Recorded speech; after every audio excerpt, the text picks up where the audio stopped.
E para isso eu queria convidá-los a abrir a Escritura no livro de Êxodo, capítulo 20. E nós vamos do verso 18 até o verso 26.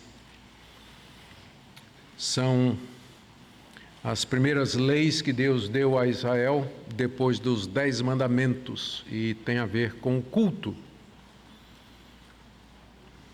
Êxodo 20, de 18 em diante. Todo o povo presenciou os trovões, os relâmpagos, o som da trombeta e o monte fumegante. E o povo, observando, tremeu de medo e ficou de longe. E disseram a Moisés: fale-nos você e ouviremos. Porém, não fale Deus conosco, para que não morramos. Moisés respondeu ao povo: não tenham medo. Deus veio para provar vocês e para que o seu temor esteja diante de vocês, a fim de que vocês não pequem. O povo estava longe, em pé. Moisés, porém, se aproximou da nuvem escura onde Deus estava. Então o Senhor disse a Moisés: assim você dirá aos filhos de Israel: vocês viram que dos céus lhes falei, não façam deuses de prata ao lado de mim, nem façam para vocês deuses de ouro. Façam um altar de terra para mim, e sobre ele vocês sacrificarão os seus holocaustos, as suas ofertas pacíficas, as suas ovelhas e os seus bois. Em todo lugar onde eu fizer celebrar a memória do meu nome, virei até vocês e os abençoarei. Se vocês fizerem um altar de pedras para mim, não façam de pedras lavradas, pois se fizerem uso de ferramentas, vocês terão profanado o altar. Nem subam ao meu altar por degraus, para que ali não seja exposta a sua nudez. Até aqui, queridos, a leitura da palavra de Deus. Nós vamos orar mais uma vez. Senhor, toda a Escritura é inspirada por Ti, inclusive essa passagem. Nós pedimos que o Senhor nos ajude a entender o que é que o Senhor queria ensinar ao povo de Israel. E também em que essa passagem nos orienta hoje, quando nós queremos Te cultuar em espírito e em verdade. Agradecemos, ó Deus, pelo privilégio de podermos nos debruçar sobre a Tua revelação escrita e oramos que Teu Espírito, que a inspirou, também nos clareie o entendimento, para que nós possamos compreender e aplicar a nossa vida. Fala ao nosso coração, é o que pedimos em nome de Jesus. Amém. Queridos, para a gente entender essa passagem aqui, 3 observações são importantes. A primeira delas tem a ver com a doutrina da aliança. Deus sempre teve uma única aliança com o seu povo. Ele inicialmente fez o pacto das obras com Adão. Esse pacto foi quebrado pela desobediência de Adão. E, historicamente, entra o pacto da graça, celebrado lá mesmo no jardim, quando foi feita a promessa de Gênesis 3,15, de que viria um descendente da mulher, que esmagaria a cabeça da serpente. E a serpente haveria de morder-lhe o calcanhar. O pacto da graça entra historicamente em execução e é o mesmo pacto que nos alcança até o dia de hoje. Nesse pacto, Deus promete ser o nosso Deus, nos dar a vida eterna, e nós prometemos ser o povo dele, obedecê-lo e andar nos seus mandamentos. Cristo é o mediador desse pacto, simbolizado no Antigo Testamento por outros mediadores, como Moisés aqui, por exemplo. Esse pacto ele foi administrado em 2 dispensações, antes de Cristo e agora depois dele. Na dispensação do Antigo Testamento, ele era simbolizado pela Páscoa, pela circuncisão, pelo sábado, por essas leis, pelo culto ritual. E no Novo Testamento ele é simbolizado pelas mesmas coisas, só que amplificadas. Pelo batismo, pela ceia do Senhor e pelo primeiro dia da semana. Então, por que eu estou dizendo isso? Para mostrar a vocês a continuidade entre o Antigo Testamento e o Novo.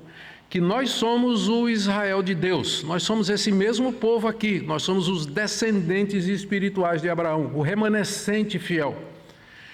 O povo que Deus sempre teve, aquele povo que Paulo chama em Romanos o Israel dentro de Israel, o verdadeiro judeu, a verdadeira circuncisão, aqueles que andam segundo a mesma fé que Abraão teve.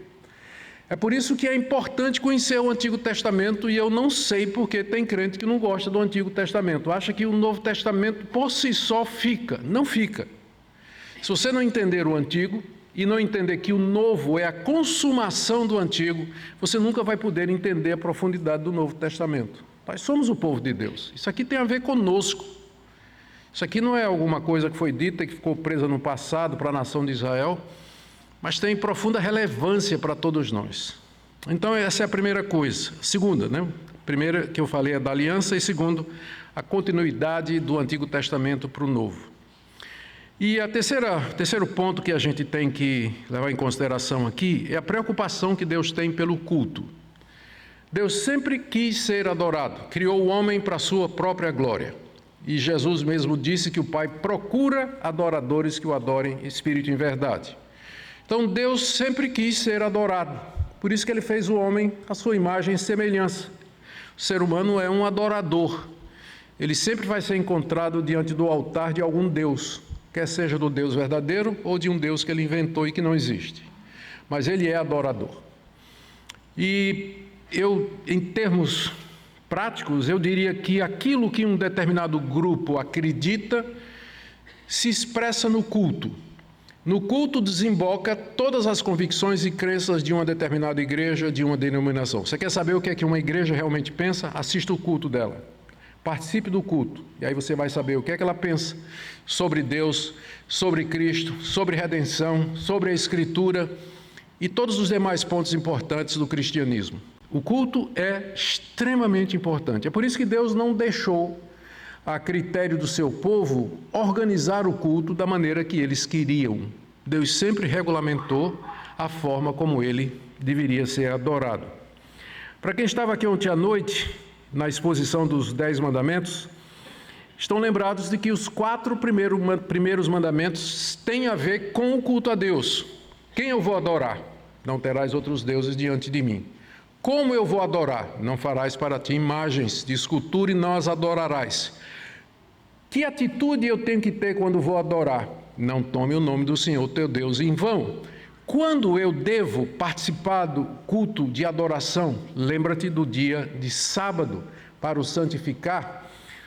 Ontem também, é claro que quando fala a palavra sábado, levanta um monte de... Parece que eu estou vendo aqui as bandeirinhas vermelhas. Então, ontem eu expliquei o porquê nós guardamos o domingo como sábado cristão. Não vou repetir, é só ver o vídeo, tá bom? Mas meu ponto é que Deus sempre zelou pelo seu culto.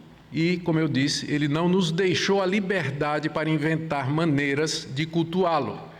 Nem tudo que glorifica a Deus fora do culto serve para o culto. Eu posso plantar bananeira para a glória de Deus, mas plantar bananeira no culto tem o menor sentido. Percebem o que eu estou dizendo? Deus então regulamentou seu culto, e é isso que Ele fez aqui. O trecho que nós acabamos de ler é Deus, depois de ter dado os 10 mandamentos, Ele começa a regulamentar a maneira pela qual os israelitas, o povo de Deus, na antiga administração, deveria cultuá-lo. E eu percebo aqui pelo menos 5 princípios que nós devemos lembrar quando vamos cultuar a Deus.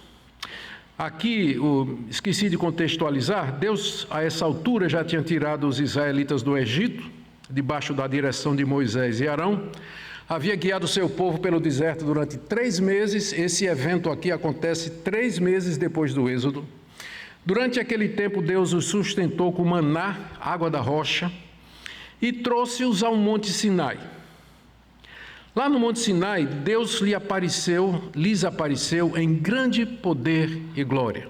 Trovões, relâmpagos, Deus desceu em fogo sobre o monte, e o monte incendiou, fumaça negra subindo, som de trombeta. E Moisés então traz o povo ao encontro de Deus. Quando o povo viu a glória de Deus, o povo então disse, mas de jeito nenhum vamos chegar perto. Deus então, eles disseram, Moisés, recebe de Deus e passa para nós. Moisés sobe ao alto do monte e lá, Deus em voz audível, ele dá as 10 palavras ao seu povo, os 10 mandamentos. Terminados os 10 mandamentos, nós nos encontramos aqui no texto. Isso aqui é depois dos 10 mandamentos terem sido dados. E a partir daqui nós vemos os princípios já referidos a respeito de adoração. O primeiro princípio que nós percebemos aqui é que os israelitas deveriam adorar a Deus com temor, com muito temor. Deus havia se manifestado diante deles com trovões, relâmpagos, som de trombeta, não tocada pelos israelitas, mas um som que vinha do monte. O Sinai ardendo em fogo, com grandes rolos de fumaça subindo ao céu. O objetivo de Deus era demonstrar o seu poder, a sua majestade e a sua glória. Ou seja, ele não era como os falsos deuses dos egípcios, que ficaram para trás na história de Israel, e não era como os deuses que Israel haveria de encontrar na terra prometida, de todos aqueles povos, cananeus, amorreus e por aí vai. Deuses que não eram deuses, eram falsos deuses, não existiam, era fruto da imaginação humana. Deus não era como eles imaginavam, mas era completamente outro, totalmente diferente. E isso tinha que ficar claro naquela teofania, naquela aparição de Deus, naquela manifestação de Deus. Os efeitos da aparição de Deus no alto do Monte Sinai foram dois. Primeiro, o povo ficou assustado e tremendo de medo. Meus irmãos, o nosso Deus é grandioso, Ele é Espírito puríssimo, infinito. Ele é onipotente, onipresente e onisciente. Nós não temos condição de compreender o ser de Deus. Ele nos fez criaturas limitadas, Ele nos transferiu alguns dos seus atributos, fomos feitos à sua imagem e semelhança, mas nós só podemos conhecer de Deus aquilo que Deus revelou. E é o suficiente para que nós nos relacionemos com Ele. A própria presença, quando você imagina que existe um ser muito maior do que você, que lhe conhece, que conhece seus passos, que na eternidade determinou o que lhe acontece, que lhe deu liberdade e que vai lhe responsabilizar por isso, nós deveríamos também temer e tremer quando nós nos aproximamos desse Deus. O povo ficou assustado, tremendo de medo. Segundo efeito é que ficou de longe, não queria chegar perto de Deus. E nós entendemos, Deus é santíssimo e nós somos pecadores, merecemos a ira dele, merecemos ser consumidos por aquele fogo sob o qual ele apareceu no alto do Monte Sinai. A presença de Deus inspirou grande temor e tremor nos israelitas, e o objetivo era esse, exatamente esse, que quando os israelitas se aproximassem de Deus, eles fizessem isso com temor e com tremor, que eles tivessem temor diante de Deus. Isso já nos ensina que nós não podemos simplesmente cultuar a Deus com aquele espírito leviano, com aquela intimidade superficial. É verdade que Deus é nosso Pai, mas Ele é o Rei do Universo. É verdade que Ele é o nosso amigo, é o nosso Salvador e Senhor, mas Ele é o Criador de todas as coisas. É verdade que Ele mandou o Consolador e que Seu Filho se fez um de nós, mas Ele é o grande, terrível e majestoso Deus. É por isso que nós insistimos que no culto nós precisamos ter uma atitude de respeito diante de Deus, de reverência, de temor e tremor. Não pode ser palhaçada, não pode ser macaquice, invenção nossa, brincadeira, show, espetáculo. Nós estamos diante do Criador dos céus e da terra. Culto é coisa séria. E às vezes as pessoas têm transformado em show, em apresentação. Isso não é o Deus que nós conhecemos, nem é o culto que Ele deseja. Ele quer que nós o adoremos em temor e santo tremor, porque Ele é o santo Deus Criador de todas as coisas. Segundo princípio relacionado com o culto, está aí do verso 19 até o verso 21. Disseram a Moisés: fale-nos você, Moisés, e nós ouviremos, porém não fale Deus conosco, para que não morramos.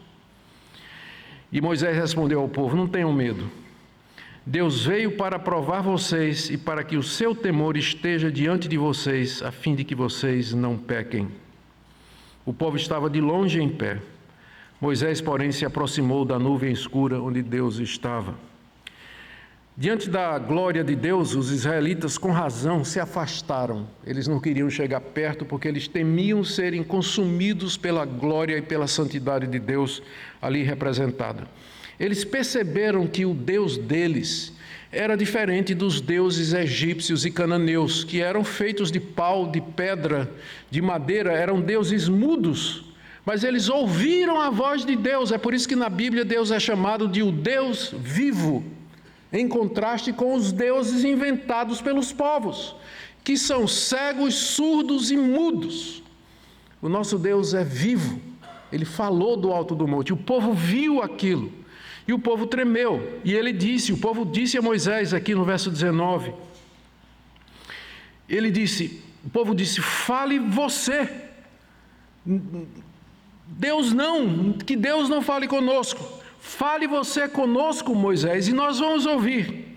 Porém, não fale Deus conosco para que nós não morramos. Tal temor que eles estavam, não queriam nem ouvir a voz de Deus, porque eles temiam que a morte viria em seguida. Até tem um joguinho de palavras no hebraico que diz assim: se você falar, ouviremos.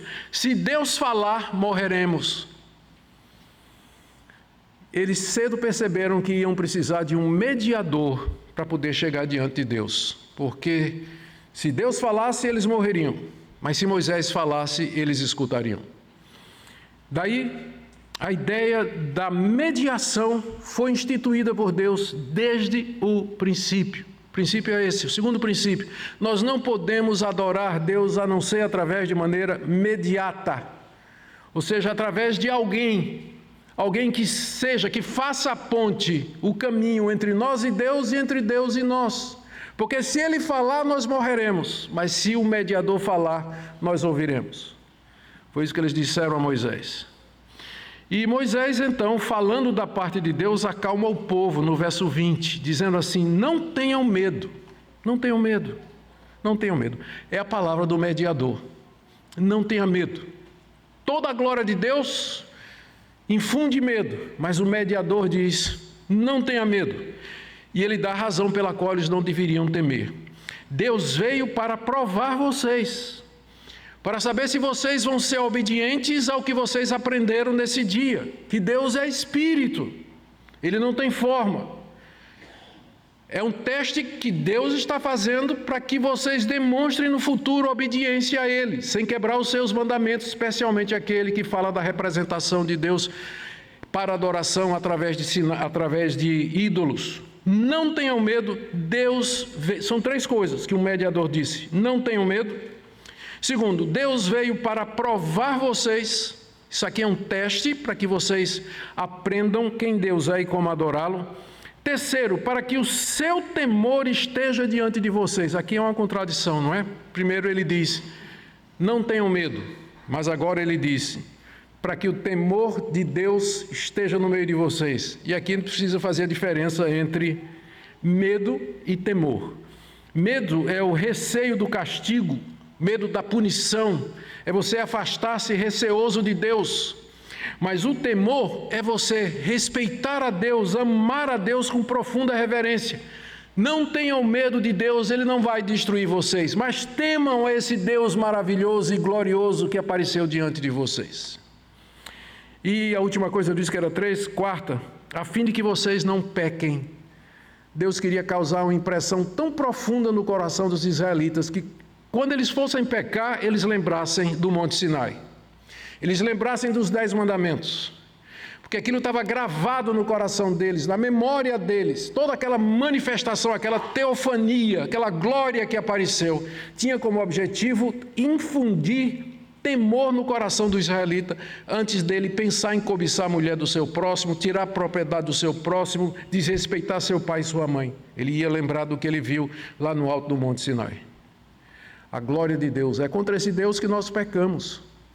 Não é contra um Deus que não leva o pecado a sério, mas é um Deus que é santo, justo e verdadeiro. O povo ficou de longe, em pé. Moisés, porém, se aproximou da nuvem escura, lá no alto do monte, onde Deus estava. O segundo princípio, portanto, é o da mediação. Primeiro princípio, que nós devemos cultuar a Deus com santo temor e reverência, que é diferente de medo. O segundo princípio é que nós precisamos de um mediador para que nós possamos ouvir a voz de Deus. Não é à toa que o Senhor Jesus é chamado de o Logos, a palavra de Deus. No princípio era a palavra, e a palavra estava com Deus, e a palavra era Deus. Exatamente porque ele fala da parte de Deus e porque ele leva a nossa palavra, nossa presença como mediador diante de Deus. O terceiro princípio que nós aprendemos aqui é que Deus exigia espiritualidade no seu culto. Está aí do verso 22 até o verso 23. Então o Senhor disse a Moisés: assim você dirá aos filhos de Israel. Perceba que Deus não está falando mais diretamente com o povo, mas a Moisés, e Moisés vai levar a palavra para Israel.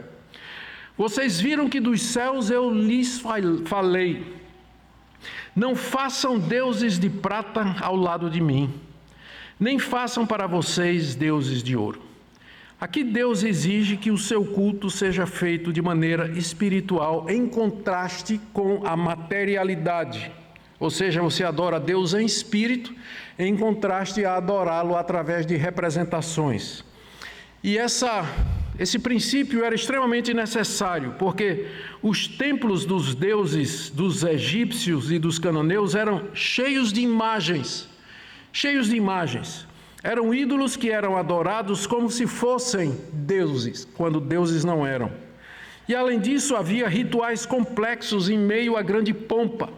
Os cultos das antigas religiões do Oriente Antigo, eram extremamente complicados e complexos, a ponto que tinha cultos que eram chamados de religiões de mistério, cujos rituais até hoje nos são desconhecidos, tal a sua complexidade e o segredo que se guardava em torno deles. E Deus então, falando com o seu povo, diz assim: vocês viram que eu falei dos céus com vocês, eu não sou como esses deuses aí.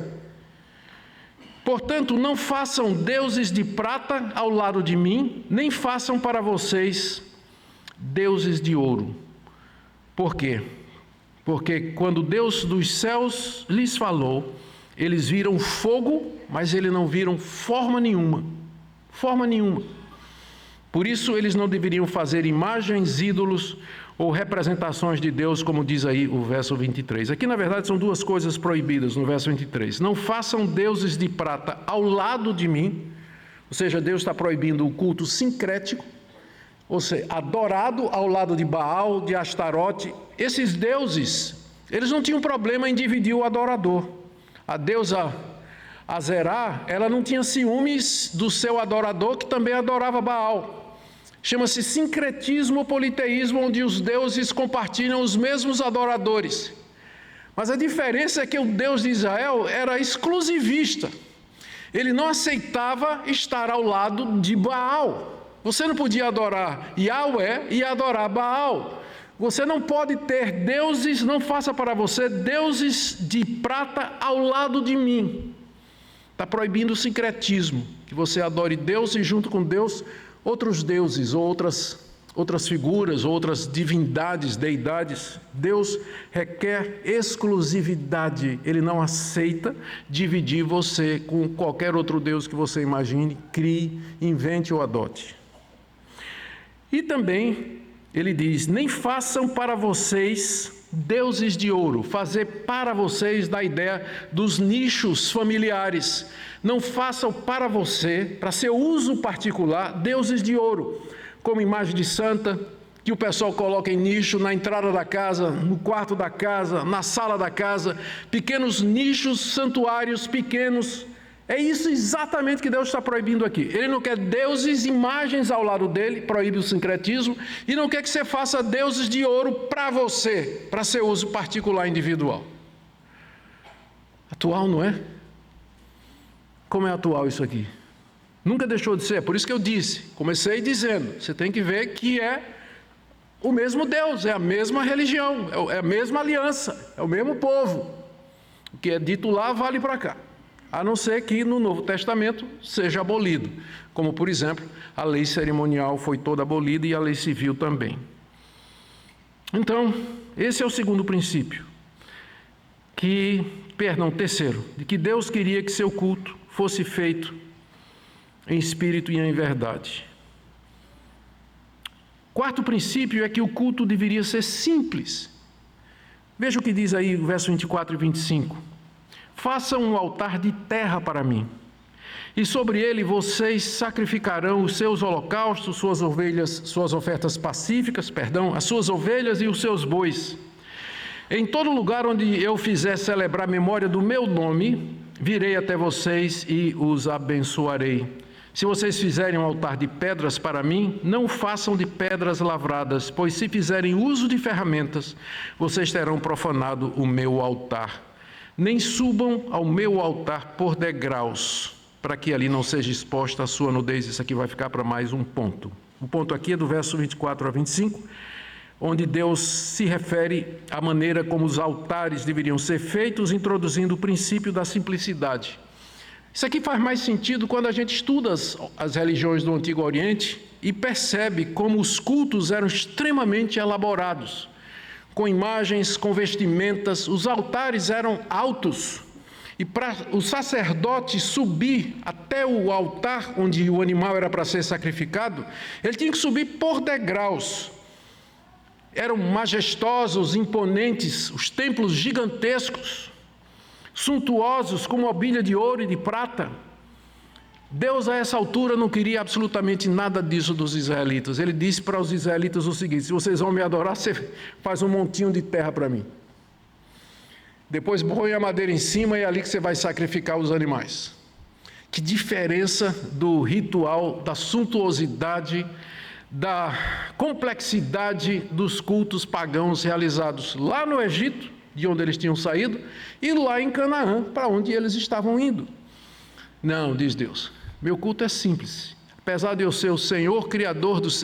Perceberam o contraste, a ironia? Apesar de eu ser o Criador, Senhor dos céus e da terra, o único Deus verdadeiro, o Todo-Poderoso, quando você for me adorar, faça um montinho de terra. Não precisa mais do que isso. E sobre ele você vai colocar os seus sacrifícios. Agora, se você for fazer um altar de pedras, talvez seja mais fácil, não faça de pedra lavrada. Não faça de pedra lavrada, seja pelo menos pedra simples. Pegue as pedras e construa um altar e ali em cima você ofereça o seu sacrifício. E não faça passar sobre as pedras nenhum instrumento, como por exemplo um cinzel, porque profanaria o meu altar. Os estudiosos não têm ideia do que é que isso significava até o dia de hoje. Se você verificar os comentários, eles divergem aqui, ninguém sabe direito. Mas há duas possibilidades que Deus queria dizer. Primeiro, que os israelitas não utilizassem os altares cananeus, que era de pedra lavrada. Eles iam chegar na terra dos cananeus e de repente, olha lá que altar bonito, vamos usar para sacrificar a Deus. Um altar de pedra talhada, bonito, ornamentado. Deus disse, não. Vocês não vão fazer altares para mim com pedras lavradas sobre o qual passou o instrumento, porque isso profana. Ou, já que eles estavam em movimento em direção à terra prometida, é como se Deus dissesse, não faça nada permanente, porque vocês estão caminhando para Canaã. Quando vocês chegarem em Canaã, eu vou dizer um local onde vocês vão fazer um templo. E realmente aconteceu lá no Monte Sião, quando foi feito o templo de Salomão. Mas até lá, Deus disse, vocês são peregrinos, por isso é um altar de terra. Porque se você fizer uma construção, qual é a nossa tendência? O coração fica pegado ali, não é? Ali tem uma construção ali, ali é alguma coisa que eu fiz, um monumento. Deus diz, é terra. Se for pedra, não faça lavrada. E é ali que você vai colocar meu sacrifício. E não é qualquer sacrifício, ele diz aqui, vocês vão sacrificar ovelhas, primeiro, holocaustos e ofertas pacíficas. Está vendo aí no verso 24? A diferença entre holocausto e oferta pacífica é que o holocausto ele era consumido totalmente. O animal era esfaqueado, sangue era derramado e ele era colocado inteiro sobre o altar. E incendiado e completamente incinerado. É chamado holocausto, não sobrava nada. As ofertas pacíficas, o animal era degolado, o sangue era derramado, e aí o sacerdote estripava ele. abria ele, cortava ele. Um pedaço ficava com o sacerdote, um pedaço era queimado, geralmente as entranhas e a gordura era queimado no altar, e o restante era do adorador, que podia comer ali, fazer um churrasco ali com seus familiares, ou podia levar para casa e comer em casa. É a diferença entre o holocausto e a oferta pacífica. Deus já determinando como é que ia ser. Não era de qualquer jeito não. Chega lá para trazer um animal qualquer e ofertar de qualquer jeito. Não. Tem uma regra. E essa regra foi dada por Deus. E não era todo animal. Aqui é mencionado as ovelhas e os bois. Os pagãos ofereciam tudo em holocausto. Gato, cachorro, você imaginar. E o pior, os próprios filhos. O deus Moloque, ele era adorado quando o adorador levava seu filho recém-nascido para ser queimado no altar do deus Moloque. O Senhor diz aos israelitas: eu quero ovelhas e bois. É isso que você vai sacrificar, nada mais. Dessa maneira, Deus regulamenta o seu culto. Se procedessem assim, está aí no final do verso 24, em todo lugar onde eu fizer celebrar a memória do meu nome, esses lugares onde eu vou parar no caminho para Canaã, para vocês cultuarem a mim, ali eu virei até vocês e abençoarei vocês, se vocês me cultuarem da forma como eu estou dizendo. Quando nós desobedecemos a Deus e cultuamos a Deus com invenções humanas, com tradições que não têm mais sentido, com práticas que são abomináveis diante de Deus, isso aqui não se aplica. Essa promessa, virei até vocês e os abençoarei, tem a ver com a obediência ao culto. Você pergunta, pastor, o que é que isso tem a ver conosco, né? Esse princípio aqui. Nós hoje não sacrificamos mais animais, é verdade. Mas um princípio permanece. O culto a Deus é simples. Ele não é sofisticado, ele não é complexo, ele não é um ritual elaborado como se Deus estivesse naquilo ali. Ele é o Senhor do universo, mas o altar é de terra. Simplicidade do culto. Quando teve a reforma protestante, os reformadores tiraram das catedrais católicas as imagens, tiraram os vitrais, tiraram as vestimentas dos seus oficiantes, tiraram objetos e mais objetos que ao longo dos séculos foram sendo introduzidos a título de didática ou a título de ensinar alguma coisa ao povo. Os reformadores tiraram tudo. Deixaram o culto simples, sem nada dentro. Eles diziam, o princípio era esse, que a única coisa material que Deus deixou para o seu culto é a água do batismo, o pão e o vinho da ceia do Senhor. Essas são as únicas representações que Deus deixou do drama da salvação. E você não pode acrescentar nada. Você não pode botar absolutamente mais nada a isso, porque Deus zela pelo seu culto. O último princípio aqui que nós vemos é que Deus queria que os israelitas mantivessem a pureza ao servir o Senhor. Veja o verso 26. Nem subam ao meu altar por degraus, para que ali não seja exposta a sua nudez.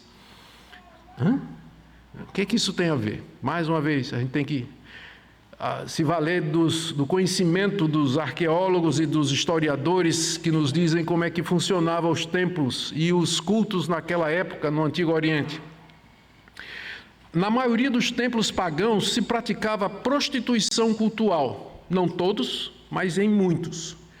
Havia prostituição cultual, ou seja, as sacerdotisas se deitavam com os adoradores em câmeras do templo para, através do relacionamento sexual, encenar a fertilidade da terra.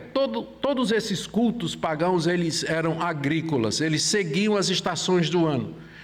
E celebravam a colheita, a plantação, as chuvas, e o relacionamento sexual feito no templo com uma sacerdotisa era uma encenação, teatralização, tem uma palavra aí, vocês entenderam o que eu quero dizer, do culto a essa divindade. O mais conhecido na Grécia era o culto ao deus Baco, o deus do vinho, onde o culto era celebrado com uma orgia de embriaguez e sexo, de onde vem a palavra bacanal.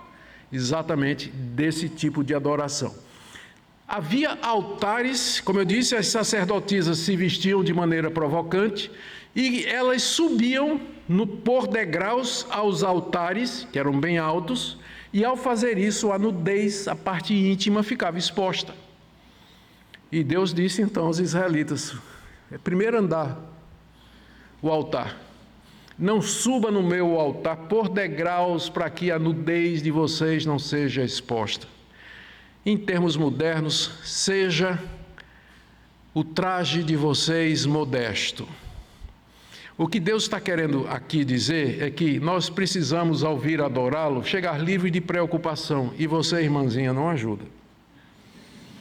Você não ajuda. Você vem expondo a nudez, você vem provocando. Ah, pastor, está no olho de quem vê. Ué, se estivesse no olho de quem vê, para que um mandamento desse aqui? Não está no olho de quem vê, não. Está no olho de quem vê. Mas ele está vendo alguma coisa. Ele está vendo alguma coisa. Então, a maneira como você se traja, o decote, a saia, a calça apertada, para os homens vale a mesma coisa. O princípio é esse: você tem que vir aqui cultuar a Deus. Deus é o centro do culto. Se vocês não se trajam direito, ficam provocando a atenção uns dos outros, o culto já não é mais teocêntrico. Já não é mais. Sua atenção está em outro lugar. Você está pensando naquilo que você está vendo. Por isso, essa preocupação de Deus aqui com a pureza no culto, para que você tenha uma atenção, para que você esteja focado no ser de Deus, para que você o adore com reverência, mediante Cristo, com simplicidade, em espiritualidade e em pureza de coração, que são os 5 princípios que nós temos aqui. O que é que Deus queria ensinar aos israelitas, chegando já ao final? Primeiro, ele não queria ser adorado como os falsos deuses egípcios e cananeus eram adorados, com altares elaborados, imagens, prostituição cultual, mistura com erotismo. Não. Culto a Deus é completamente diferente. Ele queria também ensinar seu povo que deveria adorá-lo em profundo temor e reverência. Isso não elimina a alegria. Não devemos pensar que o culto tem que ser fúnebre. Mas existe uma diferença entre uma alegria solene, entre um regozijo respeitoso e a frivolidade que a gente percebe em determinados cultos, onde a aparência de alegria é claramente forçada ou induzida pelo dirigente do louvor. E não vem de uma contemplação da glória de Deus e da consciência de quem Ele é. Eu não tenho medo eu não receio pessoas caírem no chão, pessoas ficarem em estado de êxtase, se elas viram a glória de Deus. Não tem problema. Quisera que houvesse mais disso em nosso meio. Eu tenho medo de que quando isso é induzido, quando isso é produzido pelo dirigente, pelo pastor, com frases de efeito e outros recursos de manipulação psicológica, isso aí eu tenho medo, isso aí eu receio, isso aí não é culto a Deus, não. Mas se Deus, na sua glória, manifestasse através de Cristo a sua presença em nosso meio e todos nós caíssemos de joelhos, ninguém cai para trás no Novo Testamento, viu?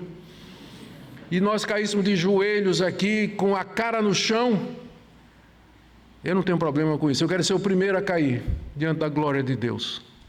Mas isso tem que ser resultado da palavra, resultado da manifestação da glória de Deus. O povo de Deus deve adorá-lo em profundo temor e reverência e tomar todas as medidas para evitar as distrações do culto, conforme aquelas que eu já mencionei. Muito bem, queridos, é isso que eu queria trazer nessa noite e eu quero fazer essa aplicação aqui. Queria que você examinasse a maneira como você vem cultuando a Deus. Qual o valor que você dá ao culto a Deus? Talvez você esteja aqui essa noite, você esteja me acompanhando ali pela internet, e você acredita que ser desigrejado é uma maneira válida de ser cristão, de seguir a Cristo. Eu me pergunto, onde é que isso entra na sua vida então? Em que parte da sua vida de desigrejado você vai viver isso aqui? Esse momento conjunto, quando o povo de Deus se curva diante dele em adoração, cheio da glória de Deus, em quebrantamento, em santo temor, em simplicidade, pureza de coração. Queria que você examinasse também a sua participação no culto da sua igreja. O que é que você faz quando o pessoal está cantando? Está pensando em outra coisa? Você está cantando da boca para fora, mas seu coração está no negócio que você vai fechar segunda-feira. Está nas medidas que você tem que tomar para o seu casamento, ou até como achar uma noiva, se ainda não for o caso. E você está ali presente de corpo, mas ausente de espírito. Está tomando o nome de Deus em vão. Não é a atitude correta. Como é que você vem adorar? Como é que você tem adorado? Como eu disse, é no culto que se desemboca e se manifesta aquilo que a pessoa crê, aquilo que ela pratica e aquela igreja também. Por isso, zelemos pelo culto ao Senhor. Esse Deus maravilhoso, que veio para nos provar, não para que nós tivéssemos medo dele, mas mediante Cristo nós possamos temê-lo, amá-lo e respeitá-lo de todo o coração. Amém?